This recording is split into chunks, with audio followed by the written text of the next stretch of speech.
स्वागत है आप सभी का पीएचडी क्लासेस में। हम लोग इस सीरीज थी इडियम फ्रेजेस की, उसके जो है हम 93 वर्ड्स जो है पढ़ चुके थे पहले से ही, ठीक है। और लगभग जो है हमने सभी पार्ट को सही से याद किया था, ठीक है। तो चलिए अब इस कहानी को आगे बढ़ाते हैं। और इसमें जो नेक्स्ट वर्ड है वो ये है chip off the old block. ये एसवीबक्सी बुक से है, ठीक है, और काफी इंपोर्टेंट बुक है। चलिए इसका क्या मतलब है chip off the old block, क्या मतलब है इसका? देखिए इसका मतलब ये होता है, ये मोस्टली वहां यूज होता है जैसे जिन बच्चों में अपने पेरेंट्स की कुछ ना कुछ हैबिट होती है।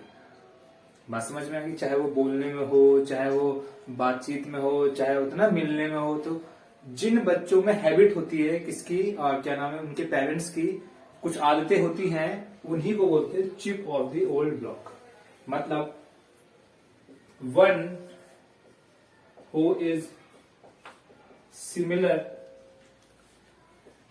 to their parents, किसमें? in appearance, behavior या हैबिट्स।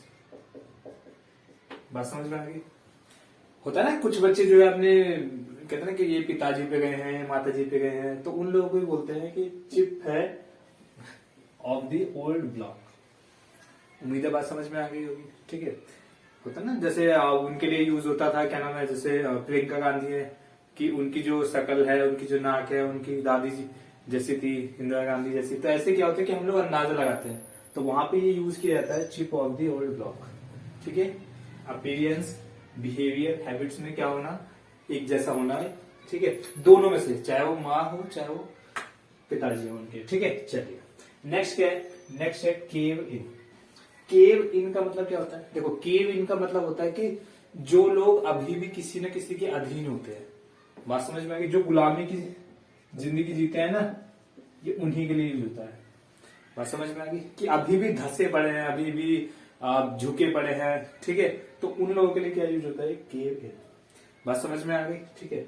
चलिए नेक्स्ट क्या है? Cloven hoof. क्या होता है बच्चे? Cloven hoof. इसका क्या मतलब होता है? क्लोवन हूफ क्या होता है? देखिए वैसे तो क्या होता है, क्लोवन का मतलब होता है दो पार्ट में डिवाइड करना, ठीक है।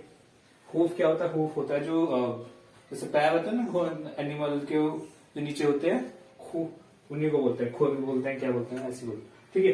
तो क्लोवन हूफ का मतलब मोस्टली जो लोग जो है शैतानी आदतें दिखाते हैं, जो जिनमें जो है ये कहते हैं ना कि जैसे आजकल क्या युद्ध है, किसका?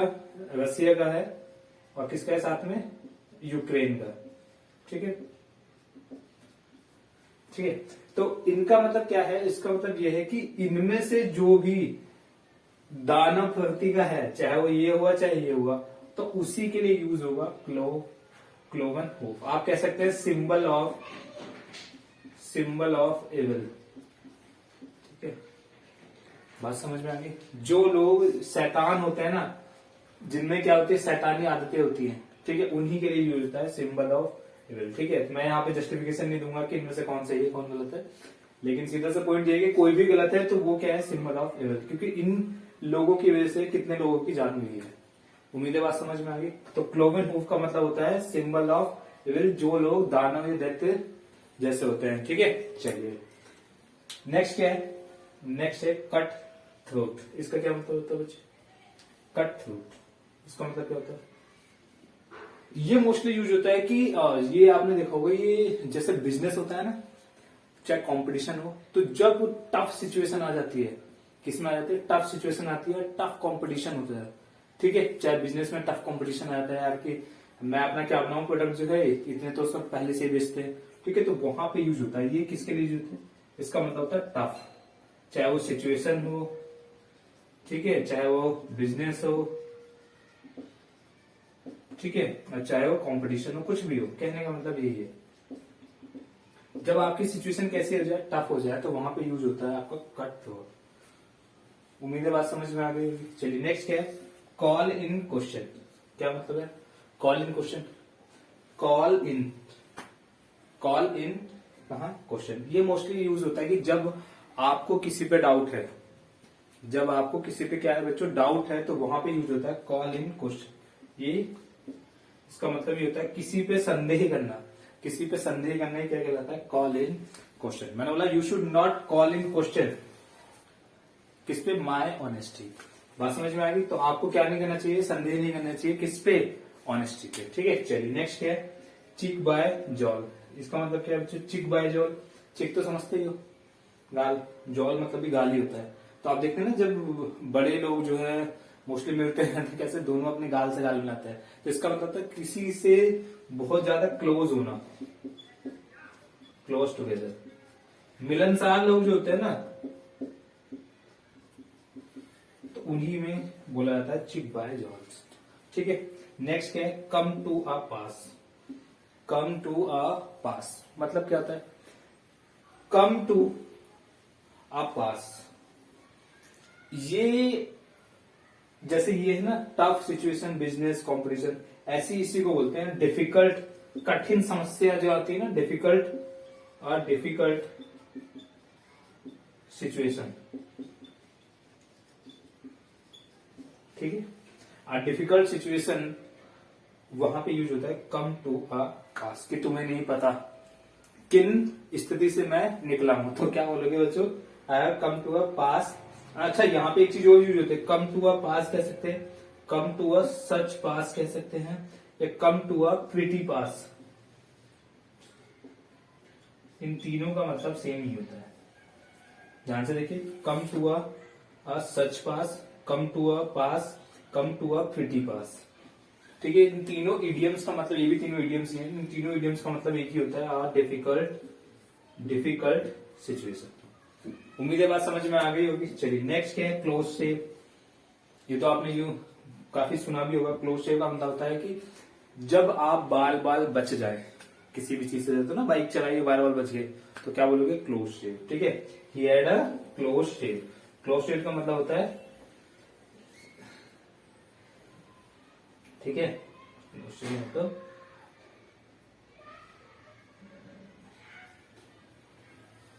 ठीक है, सेव ही होता है, लेकिन कैसे होता है, आप इसे कर दो, नैरो एस्केप। ठीक है, इसका मतलब होता है बाल बाल बचना। ठीक है, किसी भी जगह से, किसी भी चीज, ठीक है, तो क्या किसी भी सिचुएशन से बचना ही क्या कहलाता है, आपका क्लोज शेव। ठीक है, उम्मीद है बात समझ में आ गई होगी। चलिए एक बार देख लेते हैं, चिप बाय ओल्ड, मैंने बोला चिप बाय ओल्ड लोग मतलब माँ बाप की कोई भी हैबिट होना। नेक्स्ट केव इन, ठीक है, तो क्या होना, अभी भी जो क्या है किसी के कंट्रोल में है,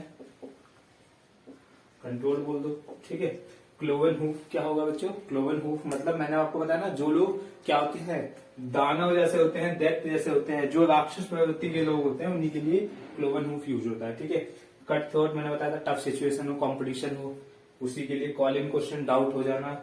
नेक्स्ट चेक बाय जॉल मतलब होता है क्या, किसी से मिलना, बहुत ही मिलनसार होना। Come to a pass, difficult situation, close shave क्या हो गया, बाल बाल बचना। चलिए इनको आपने कॉपी किया होगा, मैं हटा देता हूं।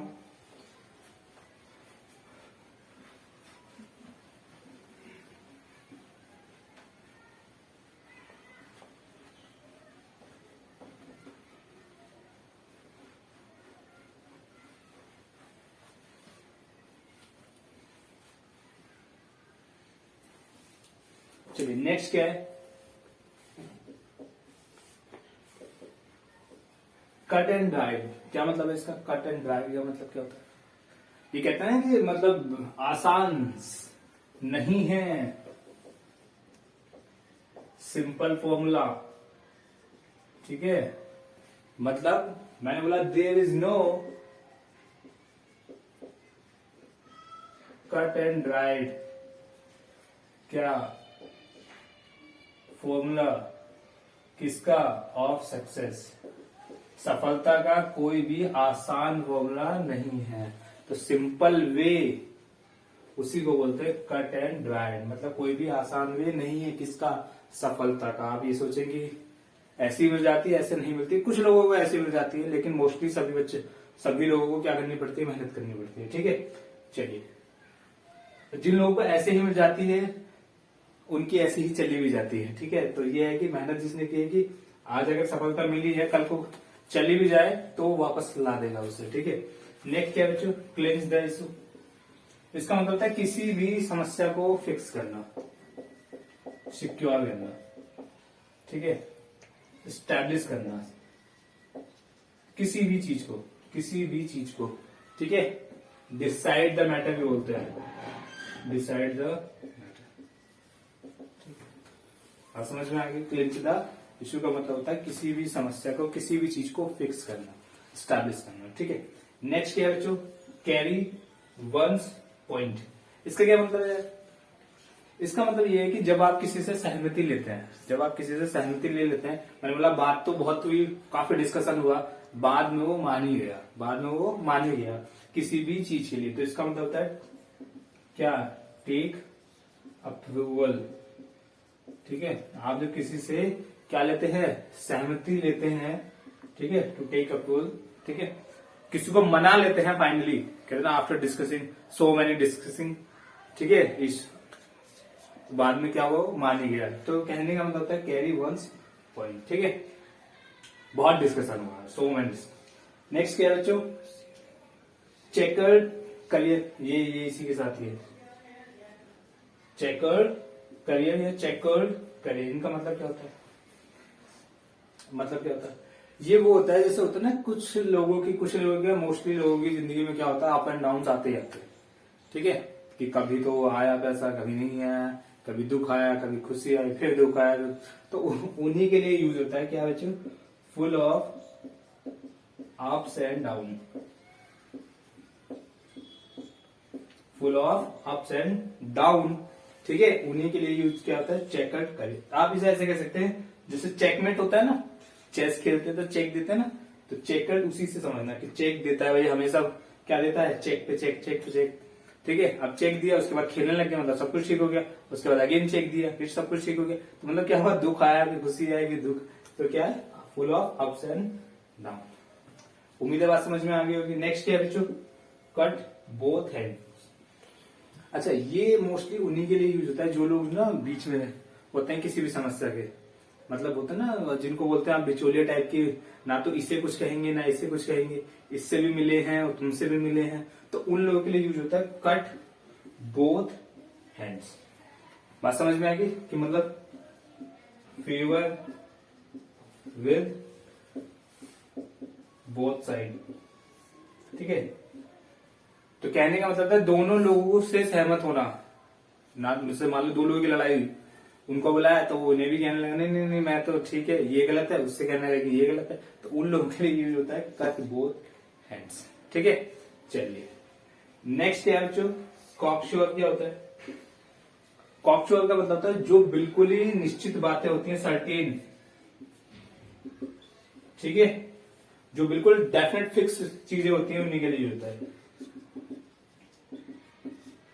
मैंने बोला ना तूने इतनी मेहनत की, पास तो तू होगा नहीं, पक्का होगा, तो पक्का होगा, कॉकश्योर एकदम निश्चित है, ठीक है, कि आप जो है पढ़े हैं और हमने पढ़ाया तो आप पक्के पास होंगे, ठीक है। चलिए नेक्स्ट क्या है, कॉक अ स्नूक, कॉक अ स्नूक, ये क्या होता है, ये तब यूज होता है जब आप किसी की इंसल्ट करते हैं,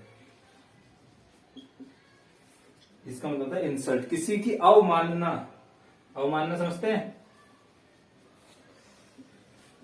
किसी की बेइज्जती करना, किसी की क्या करना, बेइज्जती करना, उसी के लिए यूज होता है कॉक अ स्नूक। ये मोस्टली कहाँ यूज होता है, ये जैसे हस्बैंड वाइफ होता है ना, उसमें ज्यादा यूज होता है। अच्छा मान लीजिए वाइफ है वो पैसे वाले फैमिली से और हस्बैंड की ऐसी है, ठीक है, तो बात बात में जो ताने देते हैं ना कि तुम पे क्या हुआ, इतना पैसा तुम इस पे पहले से लेके आई, तुम पे क्या हुआ, ये क्या हुआ, तो वहां पे ये यूज है कॉक अ स्नूक, ठीक है।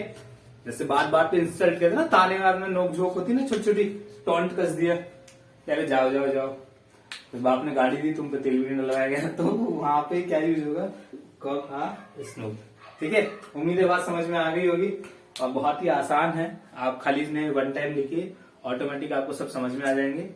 एंड जब आप एग्जाम में बैठेंगे तो आप देखेंगे कि इनमें से एक दो आपको मिल जाएंगे, तो जितना भी है इनको बस क्या है 2-3 दिन में देख लेना, क्योंकि जितना आप पढ़ते हैं उनको क्या करना है, याद करना है। कब, 2-3 दिन में। नहीं देखोगे तो क्या हुआ, याद भी किया, समझ में भी आया, वो स्लिप हो गया, ठीक है। तो चलिए पढ़ना, और एग्जाम आने वाला आप लोगों का एसएससी का, सीएचएसएल भी है, सीजीएल भी है, तो मेहनत इतनी होनी चाहिए कि आपका सिलेक्शन हो जाए।